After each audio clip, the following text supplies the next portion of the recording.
Chapter 3. The Letters from No One.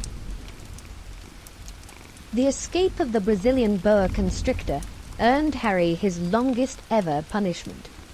By the time he was allowed out of his cupboard again, the summer holidays had started, and Dudley had already broken his new cine camera, crashed his remote-control aeroplane, and, first time on his racing bike, knocked down old Mrs. Figg as she crossed Privet Drive on her crutches.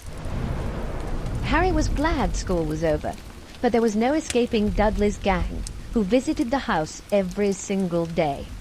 Piers, Dennis, Malcolm and Gordon were all big and stupid, but as Dudley was the biggest and stupidest of the lot, he was the leader. The rest of them were all quite happy to join in Dudley's favourite sport, Harry hunting. This was why Harry spent as much time as possible out of the house, wandering around and thinking about the end of the holidays, where he could see a tiny ray of hope. When September came, he would be going off to secondary school, and for the first time in his life, he wouldn't be with Dudley. Dudley had a place at Uncle Vernon's old school, Smeltings. Piers Polkiss was going there too. Harry, on the other hand, was going to Stonewall High, the local comprehensive. Dudley thought this was very funny. "They stuff people's heads down the toilet first day at Stonewall," he told Harry. "Want to come upstairs and practice?" "No, thanks," said Harry. "The poor toilet's never had anything as horrible as your head down it. It might be sick." Then he ran, before Dudley could work out what he'd said. One day, in July, Aunt Petunia took Dudley to London to buy his Smeltings uniform, leaving Harry at Mrs. Figg's. Mrs. Figg wasn't as bad as usual. It turned out she'd broken her leg tripping over one of her cats, and she didn't seem quite as fond of them as before. She let Harry watch television and gave him a bit of chocolate cake that tasted as though she'd had it for several years. That evening, Dudley paraded around the living room for the family in his brand new uniform. Smeltings boys wore maroon tailcoats, orange knickerbockers, and flat straw hats called boaters. They also carried knobbly sticks, used for hitting each other while the teachers weren't looking. This was supposed to be good training for later life. As he looked at Dudley in his new knickerbockers, Uncle Vernon said gruffly that it was the proudest moment of his life. Aunt Petunia burst into tears and said she couldn't believe it was her ickle Dudleykins. He looked so handsome and grown up. Harry didn't trust himself to speak. He thought 2 of his ribs might already have cracked from trying not to laugh. There was a horrible smell in the kitchen next morning when Harry went in for breakfast. It seemed to be coming from a large metal tub in the sink. He went to have a look. The tub was full of what looked like dirty rags swimming in grey water. "What's this?" he asked Aunt Petunia. Her lips tightened, as they always did if he dared to ask a question. "Your new school uniform," she said. Harry looked in the bowl again. "Oh," he said. "I didn't realize it had to be so wet." "Don't be stupid," snapped Aunt Petunia. "I'm dyeing some of Dudley's old things grey for you. It'll look just like everyone else's when I've finished." Harry seriously doubted this, but thought it best not to argue. He sat down at the table and tried not to think about how he was going to look on his first day at Stonewall High. Like he was wearing bits of old elephant skin, probably. Dudley and Uncle Vernon came in, both with wrinkled noses because of the smell from Harry's new uniform. Uncle Vernon opened his newspaper as usual, and Dudley banged his smelting stick, which he carried everywhere, on the table. They heard the click of the letterbox and flop of letters on the doormat. "Get the post, Dudley," said Uncle Vernon from behind his paper. "Make Harry get it." "Get the post, Harry." "Make Dudley get it." "Poke him with your smelting stick, Dudley." Harry dodged the smelting stick and went to get the post. 3 things lay on the doormat. A postcard from Uncle Vernon's sister Marge, who was holidaying on the Isle of Wight, a brown envelope that looked like a bill, and a letter for Harry. Harry picked it up and stared at it, his heart twanging like a giant elastic band. No one, ever, in his whole life, had written to him. Who would? He had no friends, no other relatives. He didn't belong to the library, so he'd never even got rude notes asking for books back. Yet here it was, a letter, addressed so plainly there could be no mistake. Mr. H. Potter, The Cupboard Under the Stairs, 4 Privet Drive, Little Whinging, Surrey. The envelope was thick and heavy, made of yellowish parchment, and the address was written in emerald green ink. There was no stamp. Turning the envelope over, his hand trembling, Harry saw a purple wax seal bearing a coat of arms, a lion, an eagle, a badger, and a snake surrounding a large letter H. "Hurry up, boy!" shouted Uncle Vernon from the kitchen. "What are you doing? Checking for letter bombs?" He chuckled at his own joke. Harry went back to the kitchen, still staring at his letter. He handed Uncle Vernon the bill and the postcard, sat down, and slowly began to open the yellow envelope. Uncle Vernon ripped open the bill, snorted in disgust, and flipped over the postcard. "Marge is ill," he informed Aunt Petunia. "At a funny whelk." "Dad," said Dudley suddenly, "Dad, Harry's got something." Harry was on the point of unfolding his letter, which was written on the same heavy parchment as the envelope, when it was jerked sharply out of his hand by Uncle Vernon. "That's mine," said Harry, trying to snatch it back. "Who'd be writing to you?" sneered Uncle Vernon, shaking the letter open with one hand and glancing at it. His face went from red to green faster than a set of traffic lights. And it didn't stop there. Within seconds, it was the greyish-white of old porridge. "But Julia," he gasped.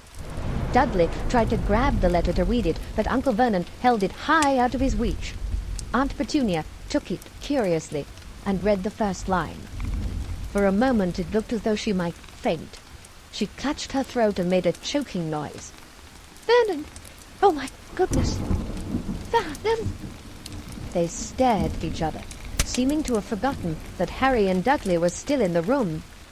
Dudley wasn't used to being ignored. He gave his father a sharp tap on the head with his smelting stick. "I want to read that letter," he said loudly. "I want to read it," said Harry furiously, "as it's mine." "Get out, both of you," croaked Uncle Vernon, stuffing the letter back inside its envelope. Harry didn't move. "I want my letter," he shouted. "Let me see it," demanded Dudley. "Out!"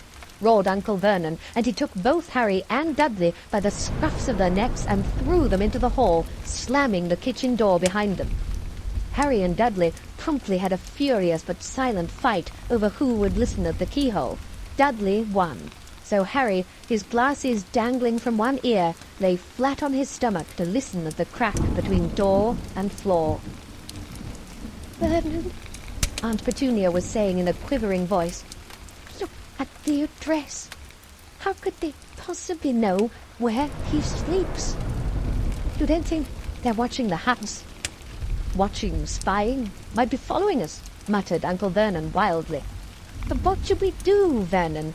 Should we write back, tell them we don't want—" Harry could see Uncle Vernon's shiny black shoes pacing up and down the kitchen.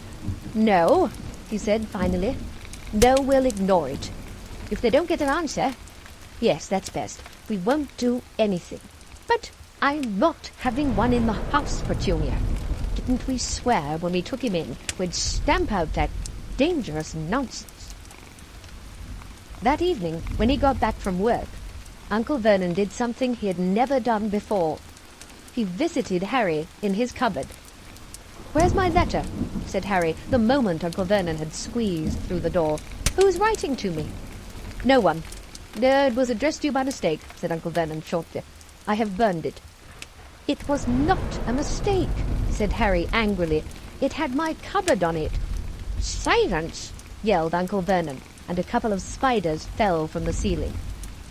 He took a few deep breaths, and then forced his face into a smile which looked quite painful. "Yes, Harry, about this cupboard. Your aunt and I have been thinking. You're really getting a bit big for it. We think it might be nice if you moved into Dudley's second bedroom. "Why?" said Harry. "Don't ask questions," snapped his uncle. "Take this stuff upstairs now." The Dursleys' house had 4 bedrooms, one for Uncle Vernon and Aunt Petunia, one for visitors, usually Uncle Vernon's sister Marge, one where Dudley slept, and one where Dudley kept all the toys and things that wouldn't fit into his first bedroom. It only took Harry 1 trip upstairs to move everything he owned from the cupboard to this room. He sat down on the bed and stared around him. Nearly everything in here was broken. The month-old cine camera was lying on top of a small, working tank Dudley had once driven over next door's dog. In the corner was Dudley's first ever television set, which he'd put his foot through when his favourite program had been cancelled. There was a large bird cage, which had once held a parrot that Dudley had swapped at school for a real air rifle, which was up on a shelf with the end all bent because Dudley had sat on it. Other shelves were full of books. They were the only things in the room that looked as though they'd never been touched. From downstairs came the sound of Dudley bawling at his mother. "I don't want him in there. I need that room. Make him get out." Harry sighed and stretched out on the bed. Yesterday he'd have given anything to be up here. Today he'd rather be back in his cupboard with that letter than up here without it. Next morning, at breakfast, everyone was rather quiet. Dudley was in shock. He'd screamed, whacked his father with his smelting stick, been sick on purpose, kicked his mother, and thrown his tortoise through the greenhouse roof, and he still didn't have his room back. Harry was thinking about this time yesterday and bitterly wishing he'd opened the letter in the hall. Uncle Vernon and Aunt Petunia kept looking at each other darkly. When the post arrived, Uncle Vernon, who seemed to be trying to be nice to Harry, made Dudley go and get it. They heard him banging things with his smelting stick all the way down the hall. Then he shouted, "There's another one! Mr. H. Potter, the smallest bedroom, 4 Privet Drive." With a strangled cry, Uncle Vernon leapt from his seat and ran down the hall, Harry right behind him. Uncle Vernon had to wrestle Dudley to the ground to get the letter from him, which was made difficult by the fact that Harry had grabbed Uncle Vernon around the neck from behind. After a minute of confused fighting, in which everyone got hit a lot by the smelting stick, Uncle Vernon straightened up, gasping for breath, with Harry's letter clutched in his hand. "Go to your cupboard, your bedroom," he wheezed at Harry. "Dudley, go, just go." Harry walked round and round his new room. Someone knew he had moved out of his cupboard, and they seemed to know he hadn't received his first letter. Surely that meant they'd try again. And this time he'd make sure they didn't fail. He had a plan. The prepared alarm clock rang at 6 o'clock the next morning. Harry turned it off quickly and dressed silently. He mustn't wake the Dursleys. He stole downstairs without turning on any of the lights. He was going to wait for the postman on the corner of Privet Drive and get the letters for number 4 first. His heart hammered as he crept across the dark hall towards the front door. "Ah!" Harry leapt into the air. He'd trodden on something big and squashy on the doormat, something alive. Lights clicked on upstairs, and to his horror, Harry realized that the big, squashy something had been his uncle's face. Uncle Vernon had been lying at the foot of the front door in a sleeping bag, clearly making sure that Harry didn't do exactly what he'd been trying to do. He shouted at Harry for about half an hour, and then told him to go and make a cup of tea. Harry shuffled miserably off into the kitchen, and by the time he got back, the post had arrived right into Uncle Vernon's lap. Harry could see 3 letters addressed in green ink. "I want—" he began, but Uncle Vernon was tearing the letters into pieces before his eyes. Uncle Vernon didn't go to work that day. He stayed at home and nailed up the letterbox. "See," he explained to Aunt Petunia through a mouthful of nails, "if they can't deliver them, they'll just give up." "I'm not sure that'll work, Vernon." "Oh, these people's minds work in strange ways, Petunia. They're not like you and me," said Uncle Vernon, trying to knock in a nail with a piece of fruit-cake Aunt Petunia had just brought him. On Friday, no less than 12 letters arrived for Harry. As they couldn't go through the letterbox, they'd been pushed under the door, slotted through the sides, and a few even forced through the small window in the downstairs toilet. Uncle Vernon stayed at home again. After burning all the letters, he got out a hammer and nails and boarded up the cracks around the front and back doors so no one could go out. He hummed Tiptoe Through the Tulips as he worked and jumped at small noises. On Saturday, things began to get out of hand. 24 letters to Harry found their way into the house, rolled up and hidden inside each of the 24 eggs that their very confused milkman had handed Aunt Petunia through the living-room window. While Uncle Vernon made furious telephone calls to the post office and the dairy, trying to find someone to complain to, Aunt Petunia shredded the letters in her food mixer. "Who on earth wants to talk to you this badly?" Dudley asked Harry in amazement. On Sunday morning, Uncle Vernon sat down at the breakfast table, looking tired and rather ill, but happy. "No post on Sundays," he reminded them happily as he spread marmalade on his newspapers. "No damn letters today." Something came whizzing down the kitchen chimney as he spoke and caught him sharply on the back of the head. Next moment, 30 or 40 letters came pelting out of the fireplace like bullets. The Dursleys ducked, but Harry leapt into the air, trying to catch one. "Out! Out!" Uncle Vernon seized Harry around the waist and threw him into the hall. When Aunt Petunia and Dudley had run out with their arms over their faces, Uncle Vernon slammed the door shut. They could hear the letters still streaming into the room, bouncing off the walls and floor. "That does it," said Uncle Vernon, trying to speak calmly, but pulling great tufts out of his moustache at the same time. "I want you all back here in 5 minutes, ready to leave. We're going away. Just pack some clothes. No arguments." He looked so dangerous with half his moustache missing that no one dared argue. 10 minutes later, they had wrenched their way through the boarded-up doors and were in the car, speeding towards the motorway. Dudley was sniffling in the back seat. His father had hit him round the head for holding them up while he tried to pack his television, video, and computer in his sports bag. They drove. And they drove. Even Aunt Petunia didn't dare ask where they were going. Every now and then, Uncle Vernon would take a sharp turning and drive in the opposite direction for a while. "Shake 'em off. Shake 'em off," he would mutter whenever he did this. They didn't stop to eat or drink all day. By nightfall, Dudley was howling. He had never had such a bad day in his life. He was hungry, he had missed 5 television programs he'd wanted to see, and he had never gone so long without blowing up an alien on his computer. Uncle Vernon stopped at last, outside a gloomy-looking hotel on the outskirts of a big city. Dudley and Harry shared a room with twin beds and damp, musty sheets. Dudley snored, but Harry stayed awake, sitting on the windowsill, staring down at the lights of passing cars and wondering. They ate stale cornflakes and cold tinned tomatoes on toast for breakfast next day. They had just finished when the owner of the hotel came over to their table.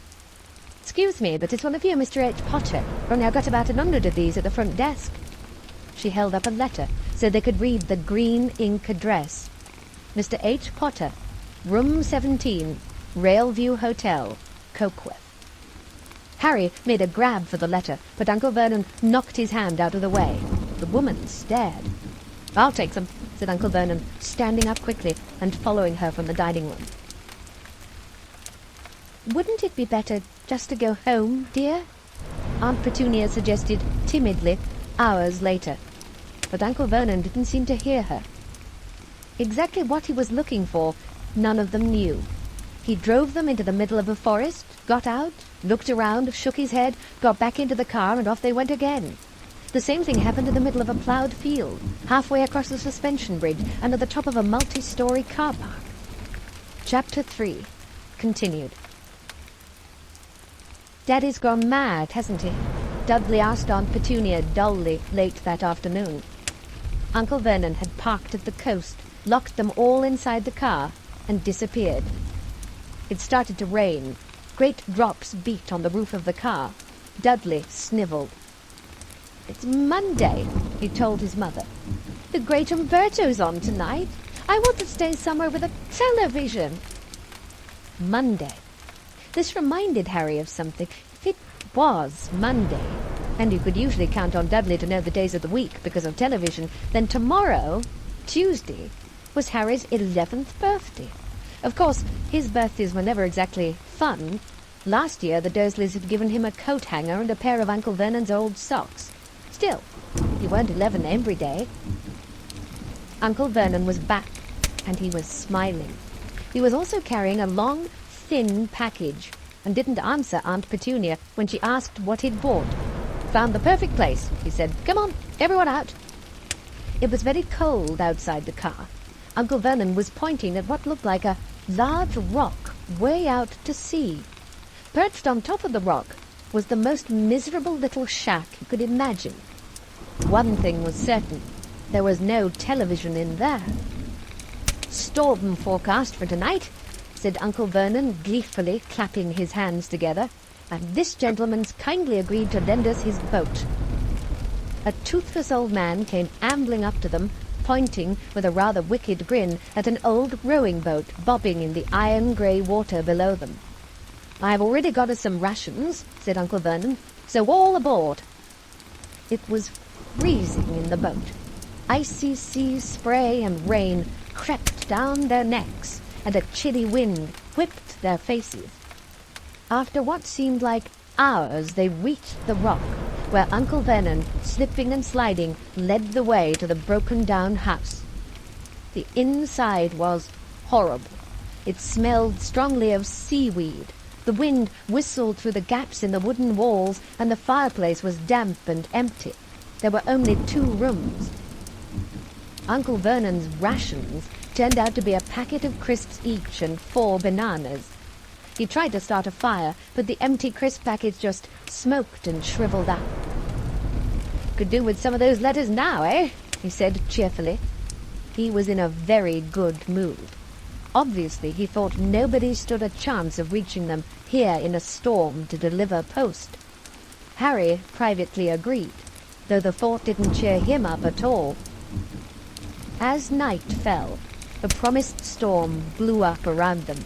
Spray from the high waves splattered the walls of the hut, and a fierce wind rattled the filthy windows. Aunt Petunia found a few mouldy blankets in the second room and made up a bed for Dudley on the moth-eaten sofa. She and Uncle Vernon went off to the lumpy bed next door, and Harry was left to find the softest bit of floor he could and to curl up under the thinnest, most ragged blanket. The storm raged more and more ferociously as the night went on. Harry couldn't sleep. He shivered and turned over, trying to get comfortable, his stomach rumbling with hunger. Dudley's snores were drowned by the low rolls of thunder that started near midnight. The lighted dial of Dudley's watch, which was dangling over the edge of the sofa on his fat wrist, told Harry he'd be 11 in 10 minutes' time. He lay and watched his birthday tick nearer, wondering if the Dursleys would remember at all, wondering where the letter-writer was now. 5 minutes to go. Harry heard something creak outside. He hoped the roof wasn't going to fall in, although he might be warmer if it did. 4 minutes to go. Maybe the house in Privet Drive would be so full of letters when they got back that he'd be able to steal one somehow. 3 minutes to go. Was that the sea slapping hard on the rock like that? And 2 minutes to go. What was that funny crunching noise? Was the rock crumbling into the sea? 1 minute to go, and he'd be 11. 30 seconds. 20. 10. 9. Maybe he'd wake Dudley up, just to annoy him. 3, 2, 1. Boom. The whole shack shivered. and Harry sat bolt upright, staring at the door. Someone was outside, knocking to come in.